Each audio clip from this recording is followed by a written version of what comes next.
আপন মরা ভাইয়ের মাংস খাইতে পছন্দ করবে? আপন মৃত ভাই মারা গেছে, তার মাংস খাইতে কি পছন্দ করবে? এটা হলো ঘৃণিত বিষয়। সুতরাং তোমরা আল্লাহর কাছে তাওবা করো, আমার আল্লাহ নিশ্চয়ই পরম দয়ালু, তওবা কবুলকারী। এই কথা দ্বারা আল্লাহ বুঝালেন গীবত হলো সর্বনিকৃষ্ট একটা গুনাহ, যেই গুনাহটা আল্লাহ মাফ করবেন না।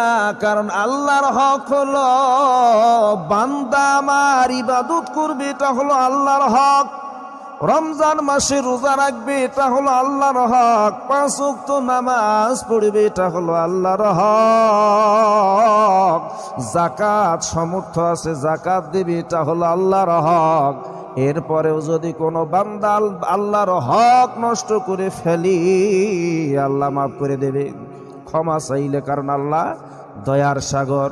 রমজান মাস আসছে, রমজান মাসে রোজা রাখে নাই এমনও লোক আছে না নাই? রমজান মাস রহমত বরকত ফজিলতের মাস, এই মাস পেয়েও অনেক আল্লাহর বান্দা আছে রোজা রাখে নাই, রাস্তায় রাস্তায় বিড়ি সিগারেট খাইয়ে বেড়াইছে, এমন লোকও খুঁজে পাওয়া গেছে কি গেছে না আমার বন্ধুগণ?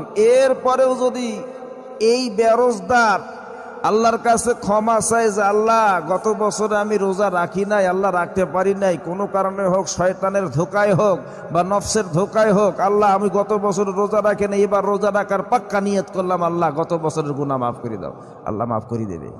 আল্লাহ দীর্ঘদিন নামাজ পড়ি নাই, আজ থেকে আমি নামাজের নিয়ত করলাম, আল্লাহ নামাজ ছাড়বো না, আল্লাহ মাফ করে দাও, আল্লাহ মাফ করে দেবে না? কিন্তু এই যে গীবতের গুনাহটা, এটা হলো আল্লাহর হকের সঙ্গে না, এটা হলো মানুষের হকের সঙ্গে সম্পর্ক রাখে। যতক্ষণ পর্যন্ত যার বিষয়ে গীবত করা হয়েছে ওই ব্যক্তি মাফ না করবে, ততক্ষণ পর্যন্ত আল্লাহ মাফ করবে না। চিন্তা করছেন? যদি কোনো আল্লাহর বান্দা বান্দি জিনা করি, নিজের কৃত কর্মের প্রতি লজ্জিত হয়ে আল্লাহর কাছে মাফ চাইলে আল্লাহ মাফ করে দিবে।